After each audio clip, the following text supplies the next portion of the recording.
Today is the 6th of March, 2023. It's the anniversary of the day that the Buddha taught the important essence or core, the heart teaching of the Buddha Sasana, the Buddha's dispensation at Welawana Monastery. So this important day that we call Magha Puja, it's the 15th day of the 3rd lunar month. In some years, due to changes in the lunar calendar, it's moved forward 1 month to be the 15th day of the 4th lunar month. Whatever the case, this important day of Magha Puja is composed of 4 aspects that we know about. It's the Bhikkhu Sangha, the monks that have practiced and listened to the Dhamma of the Buddha and attained to arahantship, to full awakening. And most of them were the retinue of 3 brothers, Urawela Kassapa, Kaya Kassapa, and Nati Kassapa. So they had a retinue of 1,000 between the 3 of them, and plus them, it was 1,003 monks. In addition, there were other monks that the Buddha also ordained himself that were also arahants, for a total of 1,250 arahant monks. And they gathered together with no prior appointment. Then the Buddha gave the Patimokkha, the Patisuddhi Uposatha, the Uposatha Patimokkha that's pure. All these conditions were ready. Then the Buddha taught this important teaching that happens just once in the Buddha's dispensation. In the Pali language, it's Sabba Papasa Akaranang Kusala Supasam Pada Sachita Pariyo Da Panang Etang Buddhana Sasanang. So this is the heart teaching of the Buddha Sasana. And we understand that for our physical bodies, the heart is an important organ. It's an organ that we use all the time, 24 hours a day. And if the heart stops, then all the things in this world lose their meaning, lose their value. All the things that we are, all the things that we have, they all disappear. So we see that the body is here by virtue of just this in and out breathing, just this little bit. And the heart organ is very important, just like these teachings are important. The teaching to abandon that which is unwholesome, to cultivate the wholesome, to purify the mind. And every day we have many people in the world, but particularly on this day, many Buddhists come to do merit, to do acts of goodness.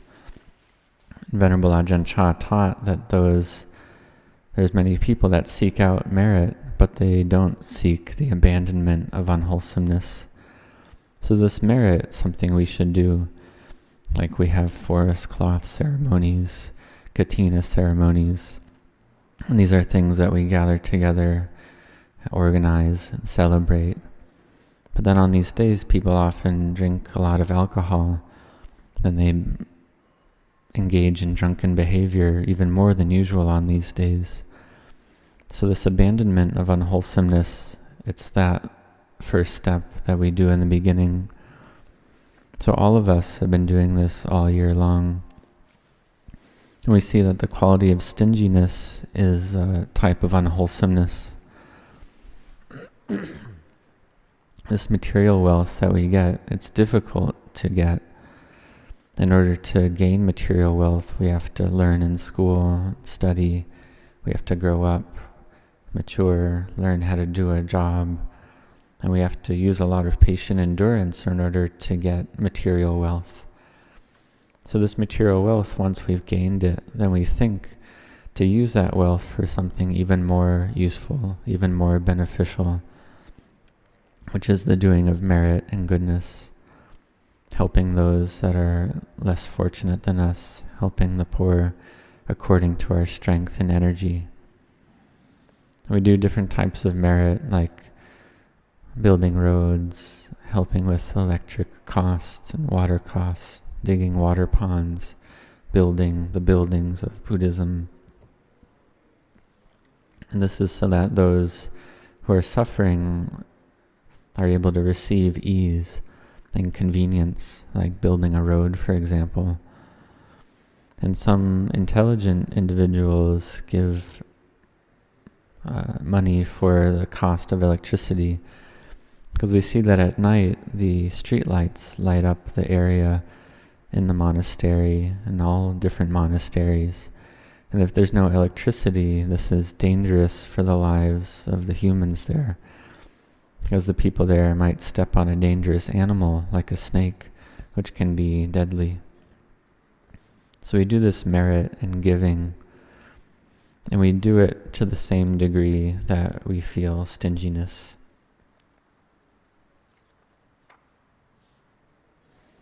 So we abandon unwholesomeness, we abandon stinginess, and we see where does demerit, where does unwholesomeness arise. It arises through body, speech, or mind. So in terms of behavior of body and speech, we practice the 5 precepts, the 8 precepts. And once our virtue, and we practice virtue until it's complete and full, till our giving is complete and full, our virtue is complete and full. Then we listen to Dhamma, which is even more merit. This is the doing of merit. And the Buddha taught to abandon unwholesomeness. And we practice and we strive in this way. And we practice not to hurt with speech, not to speak harshly, not to injure through speech. And we see that people in the modern day do a lot of hurtful speech. They can destroy each other, hurt each other, and harm each other with speech. And that's even easier to do today than it was in the past. Because in the past, people had to physically meet in order to speak with one another, in order to say bad things or criticize. But nowadays, with the social media, people can criticize each other and speak harshly very easily. This is demerit. This is unwholesome behavior. This is a lot of harm. People engage in a lot of harm and a lot of lying as well. And stealing is also easier than before. In the past, one would have to climb through a window or break through a door to steal. But now, in the modern day, people can steal a lot. So this is hurting with the bodily or verbal behavior, which goes against the teachings of the Buddha. So the Buddha taught the monks that had all gathered there at that place. They were all fully enlightened already. They had finished their work, finished their duty. Their minds were pure. But the Buddha gave this teaching for the benefit of future generations, for future bhikkhus and bhikkhunis, and laymen and laywomen, for them to practice and follow that. So we practice to do merit to its fullness and completion, to do skillfulness, to do goodness. And the merit that's the best, that's the highest, is the merit of mental cultivation, of bhavana, to bring the mind to collectedness and samadhi.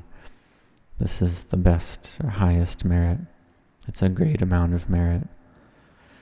So we do this. We come to the monastery, sit in meditation, listen to the Dhamma, watch the breath go in and out. This is the way to make the mind peaceful.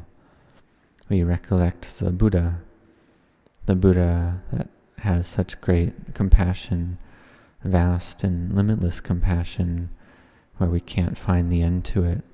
It's appamano buddho. Buddha is without limit. So we recollect the qualities of the Buddha, and this gives rise to rapture in the mind, this fullness and happiness of heart. And we have this firm belief that the fully self-awakened Buddha has a pure mind, that he realized arahantship for certain. So this is belief. And we have this belief that's arisen in our minds already, but do we see it? We don't yet see it, but our belief is firm and unwavering, or unwavering to a degree. Because some people do change their belief, this does happen, but those with merit and parami that have been built in the past, they have this firm quality to their belief, to the point where even if they have greed, aversion, or delusion, they still have this belief that the Buddha has this purity, this perfect purity. So they have this belief, and it's the belief like a child. But then we practice to follow this belief, to practice in order to give rise to true wisdom. And we see that sometimes even if we just have a little bit of greed or a little aversion, a little delusion arise, that we can't abandon it. But the Buddha was able to abandon all the greed, aversion, and delusion. He was able to abandon it, which is difficult to do. He was married to Princess Yasodhara, who was very beautiful, had a great amount of spiritual virtue, parami. And he had a little child that had just been born, Rahula, his son. And his name Rahula means a tie around the heart of the Buddha. But the Buddha had this firmly established mind. We see when the Buddha was just 7 years old, he already realized the first jhana, according to the history of the Buddha story. And the Buddha didn't just sit meditation just once, but it's something he did all the time, all the way up until he was 29 years old. So we see that the Buddha had a very high level of samadhi when he was still a bodhisattva. His mind was very still. And so when his mind had that feeling of clinging arise with regards to Rahula, his son, the Buddha saw this as something heavy, because the Buddha had wisdom. So when a thought arises or a mental object arises, even just a small object or a little bit, it felt very heavy. And this is how it is for one with jhana. It feels very heavy. So you see that this is something that makes the mind heavy, and therefore the Buddha gave it up, sacrificed, went to seek something beyond the world. So we should think that this is something difficult, something not easy at all. If we haven't, or if the Buddha hadn't cultivated parami, practiced sacrificing and giving, and brought his parami to fullness. This is something the Buddha did in the past, to bring his parami to firmness and fullness as a bodhisattva in past lives. He sacrificed and gave up things that he loved, like in the lifetime where he gave up his wife and children. We see that the Buddha had great wisdom as well. So we have this belief in the wisdom of the Buddha, the qualities of the Buddha, the purity of the Buddha, the great loving kindness of the Buddha that he built to an incredibly high degree. And he gave and sacrificed life after life, being born and dying, in the cycle of samsara, the cycle of birth and death.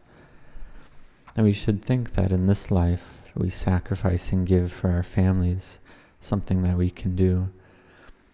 And if we try to give or sacrifice for people that we don't know, this is difficult. Do we see that? But the Buddha gave and sacrificed for all humanity, all devas, all brahmas, for all beings that suffer. And so the Buddha had this quality of being very firmly established in his mind. This is the great limitless compassion of the Buddha that no one else can compare to. It has no limit. It's vast. So we recollect these qualities of the Buddha, these 3 types of qualities. And doing this can bring our mind to peace and collectedness, firmly established samadhi. We can meditate But on the in-breath and Do on the out-breath to bring the mind to stillness. Then rapture and fullness of heart can arise. The hairs can stand on end. The body can feel very large. We feel fullness, feel coolness in the heart. The hands and feet can vanish. The body feels light, very much at ease. And so usually we have the feeling all over the body that it's ours. And when the body's sick, we feel that it's heavy, that it has a lot of weight. And when the body gains weight, we feel that it's even heavier when we try to move it around. But then when the mind is in samadhi, and peaceful and still, the feeling of different parts of the body can vanish. The mind is still and peaceful, or we feel that we don't have a body at all. The mind feels very light and spacious and bright. This is the arising of samadhi that's able to suppress the kilesas, the defilements. We can feel that we don't have a body. So we have rapture, the hairs stand on end. We have shivers and chills all over. We have tears flowing from the eyes. We feel deeply touched in our hearts. So this is samadhi, this is sukha, this is rapture. So we should understand that this is rapture arising from the mind in samadhi. And there's also the happiness that arises from gaining praise, getting pleasure, having gain, getting position. But these are loka dhammas, worldly dhammas. Because then there's also pain and loss, and blame, disrepute. But this kind of rapture from samadhi, it's a rapture arising from goodness, from merit that we've done in the past, from karma that we've done. It's an immaterial Dhamma. So we have this happiness arise in the mind. And the Buddha had taught already the benefits of giving and virtue and meditation, that we receive this kind of happiness. So therefore we have the faith to keep practicing, to seek the truth according to the Buddha's teachings. And then when the mind is full and ready, then we have this quality of peace and samadhi as a core principle. And we do generosity of all types according to our ability. And we care for our virtue. And samadhi and mindfulness we try to cultivate and increase. And we see that that which ties our hearts to the world is being lost in the pleasures of the world. Being lost in the pleasures of the world is what ties our hearts down and fetters our hearts. So one with wisdom will practice and work in the world at the same time, to study or do one's work, and meditate and do bhavana simultaneously. This is food for the heart. So one studies and learns, has mindfulness and wisdom and the seeking of material wealth in order to live in the world. But we see that that material wealth doesn't give very much fullness to the mind. And whatever we cling to, whatever thing that we have clinging for, then suffering arises right there. If we have a lot, we gain a lot, then suffering arises again, because the cause for suffering is still there. So then when we meditate, do bhavana, then this happiness arises from samadhi. This is merit arising. And so we do merit to its completeness. We do it a lot, just like all of you have done already. So this is dana, sila, and bhavana that you've done all year long already. This is something you can be very proud of. Because in the beginning we're born with these human bodies. That's something very good to have this human body, something important. But sometimes the body is human, but the mind is not yet human. This is something very unfortunate, because this human body is something very good that we've received already. So if one has mindfulness and wisdom, then one will cultivate the mind to be born again with the 5 precepts, in which case one is a complete human, a full human. Just like the Buddha first was born as Prince Siddhartha, but he wasn't yet the fully self-awakened Buddha. Later, the Buddha awakened under the Bodhi tree on the 15th day of the 6th lunar month to become the fully self-awakened Buddha. So for ourselves, we've been born as humans in our bodies, but not yet in our minds. And when the mind is not yet human, then the body is lost as well. But having been born as humans already, then we're born in the mind. We're born today, this whole past year, with the 5 precepts, or the 8 precepts. This makes us a full or complete human, and we receive merit as well. And we practice to abandon unwholesomeness, to do the wholesome, to purify the mind, such as walking around the Chedi 108 times. Sometimes this walking is difficult to do. Our body might be old, our body is changed. This is called the body leaving and not coming back. The body's left and doesn't return. This means that the body's degrading, falling apart. So some things go and they don't return. They don't return to strength. Just like when one was a child, one could run here and there, even run up a mountain. And some children might see an old person and not understand, might even make fun of them, or they don't understand. But when they themselves become old, then they understand, oh, aging is like this. Then they know. Before they saw an old person, but they didn't really see. It's like one knows, but one doesn't see clearly. So then when one starts to age oneself, then one starts to know. And one starts to know the measure of one's body in terms of what it can do for walking and sitting. So we practice and cultivate the mind to give birth to a complete human, a full human. Then the mind gradually changes a little bit at a time. The face becomes bright and smiling, the heart's joyful. This is a human deva, a human angel. And this human deva is ready to listen to the Dhamma and sees the value of training the mind in peacefulness and samadhi. Because this is a mind that sees the drawback in the agitated mind, the mind that thinks without ceasing. Because these thoughts in our minds, in truth, the mind is covered over with ignorance and proliferation.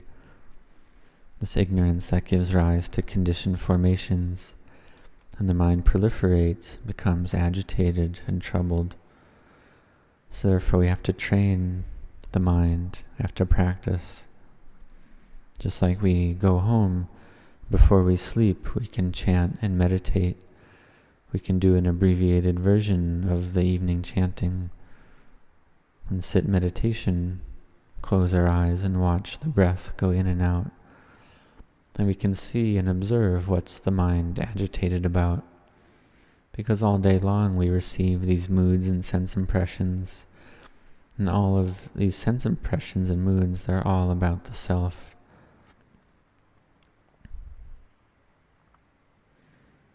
And so when we get the opportunity, we train the mind to become pure, to become bright.